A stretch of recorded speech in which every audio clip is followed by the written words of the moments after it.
ನಮಸ್ಕಾರ. ನೀವು ನೋಡ್ತಾ ಇದ್ದೀರಾ ಫ್ರೀಡಂ 19 ನ್ಯೂಸ್ ಚಾನೆಲ್. ನಿಖರ ಮತ್ತು ಪರಿಶೀಲಿತ ನಿರಂತರ ಸುದ್ದಿಗಳನ್ನ ಜವಾಬ್ದಾರಿಯುತವಾಗಿ ತಲುಪಿಸುವಂತ ವಿಶ್ವಾಸಾರ್ಹ ಸುದ್ದಿ ವೇದಿಕೆ ಫ್ರೀಡಂ 19 ನ್ಯೂಸ್ ಚಾನೆಲ್ಗೆ ತಮಗೆಲ್ಲರಿಗೂ ಆತ್ಮೀಯವಾದಂತಹ ಸ್ವಾಗತ. ಬನ್ನಿ ಇವತ್ತಿನ ಸುದ್ದಿಗಳನ್ನ ನೋಡೋಣ. ಬೆಳಗಾವಿ ಮಹಾನಗರ ಪಾಲಿಕೆಗೆ ಹೊಸ ನಾಯಕತ್ವ ಫೈನಲ್. ಬೆಳಗಾವಿ ಮಹಾನಗರ ಪಾಲಿಕೆಯ ಮೇಯರ್ ಮತ್ತು ಉಪಮೇಯರ್ ಆಯ್ಕೆ ವಿಚಾರದಲ್ಲಿ ನಡೆದಿದ್ದ ತೀವ್ರ ಚರ್ಚೆಗಳಿಗೆ ಅಂತಿಮ ತೆರೆ ಬಿದ್ದಿದ್ದು, ಮೇಯರ್ ಹುದ್ದೆಗೆ ಪ್ರೀತಿ ಕಾಮ್ಕರ್ ಹಾಗೂ ಉಪಮೇಯರ್ ಹುದ್ದೆಗೆ ಹನುಮಂತ್ ಕೊಂಗಾಲಿ ಅವರು ಆಯ್ಕೆಯಾಗಿರುತ್ತಾರೆ. ಆಯ್ಕೆಯಾದ ಮೇಲೆ ಪತ್ರಿಕಾಗೋಷ್ಠಿಯನ್ನ ಮಾಡಿದರು. ಇದರಿಂದಾಗಿ ನೇಕಾರ ಸಮುದಾಯ ಇದೀಗ ಸಂತಸಗೊಂಡಿದ್ದು, ಅವರ ಖುಷಿಗೆ ಪಾರವೇ ಇಲ್ಲದಂತಾಗಿದೆ. ನೇಕಾರರ ಹರ್ಷೋದ್ಗಾರ ಮುಗಿಲು ಮುಟ್ಟಿದೆ. ಬೆಳಗಾವಿ ದಕ್ಷಿಣ ಮತಕ್ಷೇತ್ರದಲ್ಲಿ ನೇಕಾರ ಸಮುದಾಯ ಪ್ರಾಬಲ್ಯವನ್ನು ಹೊಂದಿದೆ.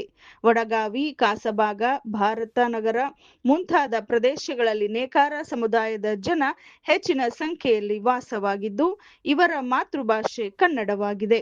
ನೇಕಾರ ಸಮುದಾಯದ ಮಹಿಳೆಯೊಬ್ಬರು, ಅದರಲ್ಲೂ ಕನ್ನಡಿಗರು ಮೇಯರ್ ಆಗಿರುವುದಕ್ಕೆ ಇಡೀ ನೇಕಾರ ಸಮಾಜ ಬಹಳ ಸಂತಸಗೊಂಡಿದ್ದು, ಇದಕ್ಕೆ ಮುಖ್ಯ ರೂವಾರಿಯಾಗಿರುವ ಅಭಯ್ ಪಾಟೀಲ್ ಅವರಿಗೆ ಕೃತಜ್ಞತೆಯನ್ನ ಸಲ್ಲಿಸುತ್ತೇವೆ ಎಂದು ಪ್ರೀತಿ ಕಾಮ್ಕರ್ ತಿಳಿಸಿದರು. Gous Sanadi, freedom 19 news, Belagavi. ಇವಿಷ್ಟು ಇಂದಿನ ಪ್ರಮುಖ ಸುದ್ದಿಗಳು. ಕರ್ನಾಟಕದ ಪ್ರತಿಯೊಂದು ಮೂಲೆಗೂ ನಿಖರ ಮತ್ತು ಪರಿಶೀಲಿತ ಮಾಹಿತಿಯನ್ನು ಜವಾಬ್ದಾರಿಯುತವಾಗಿ ತಲುಪಿಸುವಂತಹ ಪ್ರಯತ್ನದಲ್ಲಿ ನಾವು ಸದಾ ನಿಮ್ಮ ಜೊತೆ. ಫ್ರೀಡಂ 19 ನ್ಯೂಸ್ ಚಾನೆಲ್ನ ವೀಕ್ಷಕರಿಗೆ ಧನ್ಯವಾದಗಳು. ಮತ್ತೆ ಭೇಟಿಯಾಗೋಣ ಮುಂದಿನ ಸುದ್ದಿಗಳೊಂದಿಗೆ. ನಮಸ್ಕಾರ.